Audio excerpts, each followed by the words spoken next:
রাস্তার এক প্রান্তে লাগানো সাইনবোর্ডে লেখা আছে আনোয়ার হোসেনের বাড়ি থেকে ডক্টর নিতাই মণ্ডলের বাড়ি পর্যন্ত পথশ্রী 4 প্রকল্পে 23.81 লক্ষ টাকা ব্যয়ে পেভার ব্লক রাস্তা নির্মাণ। একই রাস্তার উল্টো প্রান্তে লাগানো সাইনবোর্ডে লেখা মুন্না বিনের বাড়ি থেকে ডক্টর নিতাই মণ্ডলের বাড়ি পর্যন্ত আমাদের পাড়া আমাদের সমাধান প্রকল্পে 2.85 লক্ষ টাকা ব্যয়ে পিচ রাস্তা মেরামত। একই রাস্তার কিভাবে দুই ধরনের প্রকল্প রূপায়ণ সম্ভব? প্রশ্ন বিজেপির। সরাসরি দুর্নীতির প্রসঙ্গ উত্থাপন না করলেও এই ইস্যুতে তৃণমূল পরিচালিত কালিয়াগঞ্জ পুরসভার বিরুদ্ধে তোপ দেগে বিজেপির জেলা সম্পাদক তথা পুর কাউন্সিলর গৌরাঙ্গ দাস বলেন, গোলমাল স্পষ্ট। একই রাস্তায় দুই ধরনের প্রকল্প সম্ভব নয়। তাই প্রশ্ন হচ্ছে, এটা কি ভুলবশত হয়েছে নাকি জেনে বুঝেই এই গোলমাল করা হয়েছে? আসল সত্য উদ্ঘাটনে নিরপেক্ষ প্রশাসনিক তদন্তের দাবি তুলেছেন গৌরাঙ্গ দাস। এই বিষয়ে পুরপ্রধান বিশ্বজিৎ কুণ্ডু বলেন, এখনই কিছুই বলা যাবে না, তিনি বিষয়টি খতিয়ে দেখেই জানাতে পারবেন। কিন্তু একটি রাস্তার দুপাশ থেকে টেন্ডার সম্ভব নয়। কালিয়াগঞ্জ থেকে অনুপ জয়সওয়ালের রিপোর্ট, বিগ নিউজ বাংলা। দাদা কি বলবেন?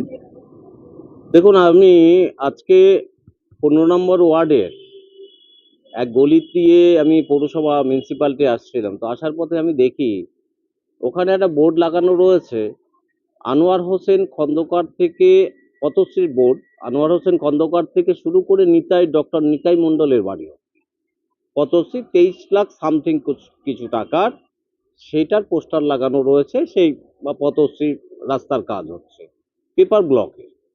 অপরদিকে কিছু দূর যেতেই আমি দেখি ওখানে আর একটা পোস্টার। কি দেখলাম, তখন পোস্টারটা দেখে আমার চিন্তা হলো, কি হলো, এটা আছে।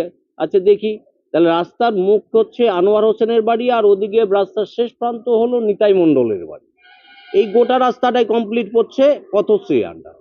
কিছু দূর যেতেই আমি দেখি সেখানে পাড়ায় সমাধানের একটা পোস্টার লাগানো রয়েছে, সেটাতে আবার রাখা আছে ডক্টর নিতাই মণ্ডলের বাড়ির থেকে আপনার মুন্না বিন, মানে ওই নিতাই মণ্ডল বাড়ির থেকে আবার এই দিকেই ওই একই রাস্তার এবার ও শেষের থেকে শুরু করে মাঝ পর্যন্ত সেখানে মুন্না বিনের বাড়ি পর্যন্ত সেখানে পথশ্রীর জন্য পাড়ায় সমাধানের সেখানে পোস্টার লাগানো রয়েছে। তাহলে দেখুন, একই রাস্তা দুবার দুদিক থেকে তার জন্য অ্যালটমেন্ট হয়েছে। একবার পথশ্রীর গোটা রাস্তার জন্য অ্যালটমেন্ট হয়েছে, তার পোস্টার টাঙিয়েছে।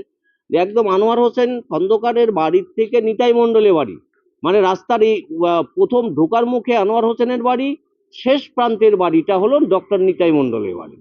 আবার দেখেন, নিতাই মণ্ডলের শেষ প্রান্তে নিতাই মণ্ডলের বাড়ির থেকে এই রাস্তার মাঝখানে আপনার মুন্না বিনের বাড়ি অবধি সেটা পাড়ায় সমাধানে, সেখানে পায় 2.5 না 3.3 লাখ টাকা এরকম একটা অ্যামাউন্ট ওখানে লেখা রয়েছে।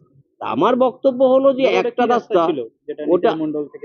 ওটা পাড়ায় সমাধানের, ওটাও মনে হয় পেপার ব্লকের না, ওটা ব্ল্যাক টপ ছিল।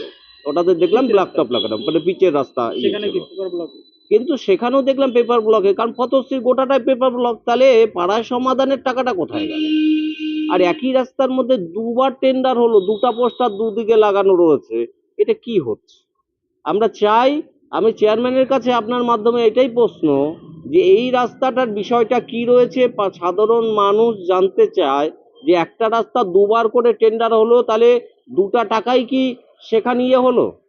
তো সেই বিষয়ে মানুষের টাকা, তো মানুষ তো সেই বিষয়টা দেখতে চায়। তো আমরা জানতে চাই যে মিউনিসিপ্যালিটি এক রাস্তায় দুবার করে টেন্ডার কি করে হলো? একটা রাস্তা টোটাল কমপ্লিট, আবার তার উপর আবার টেন্ডার হয়ে আবার তার পোস্টার টাঙানো রয়েছে। এইটার সঠিক উচ্চ পর্যায়ে একটা তদন্ত হয়ে মানুষের সামনে এই বিষয়টা আমরা জানতে, সাধারণ মানুষও জানতে চায়, এটা প্রকাশ করুন। সম্পূর্ণ রাস্তাটা কি কমপ্লিট হয়েছে? গোটা রাস্তাও দেখলাম কমপ্লিট হয়নি, মাঝখানে দেখলাম আবার ফাঁকা রয়েছে।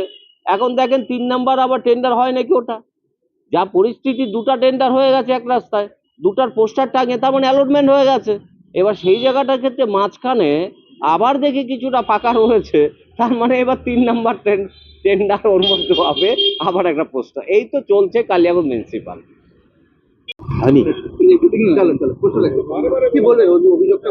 অভিযোগটা যে করছে ঠিকই, আপনারা যদি বলছেন, আপনাদের মাধ্যমে আমি যেটা শুনতে পেলাম, তা আমি এই বিষয়টাকে দেখবো। সোমবার দিন, কালকে হয়তো অফিসটা বন্ধ থাকবে, তো সোমবার দিন আপনাদেরকে খতিয়ে দেখি আমি সম্পূর্ণ রেজাল্টটা আপনাদেরকে দিয়ে দেবো। আর যে অভিযোগটা করছে পয়সা কড়ির ব্যাপারটা, টেন্ডারের ব্যাপারটা, এটা আমি থাকাকালীন হয়তো এটা আমি হতে দেবো না, এবং আমি নিজেও এর মধ্যে জড়িত থাকবো না। এটা আপনাদেরকে 100% শিওর বলছি। সেটা আমি আপনাদেরকে সোমবার দিন টোটালটাই আমি আপনাদেরকে বলে দেবো। একটি রাস্তা কি ডবল ডবল টেন্ডার হতে পারে দুই পাশ দিয়ে? কখনোই হতে পারে না দুপাশ দিয়ে, মিডিলে একরকম, দু সাইডে একরকম, এটা কোনোদিনই হতে পারে না। একটা রাস্তার মধ্যে একটাই টেন্ডার হবে, হয়তো দুটো থাকতে পারে, সেটা যেটা আমার ওয়ার্ডেও একটা সাইডে আছে পথশ্রী, একটা সাথে এক পাশে আছে পাড়ায় সমতল, দুটার নামে হয়েছে রাস্তা। না, পথশ্রী তো পথশ্রী রাস্তাটাই হবে, কিন্তু আমাদের পাড়া আমাদের সমাধানের কাজটা তো ছোট ছোট, সেটা এই বিষয়টাকে আমি ওই জন্যই বললাম কথাটা, যে আপনাদেরকে সোমবারে আমি জানিয়ে দেবো।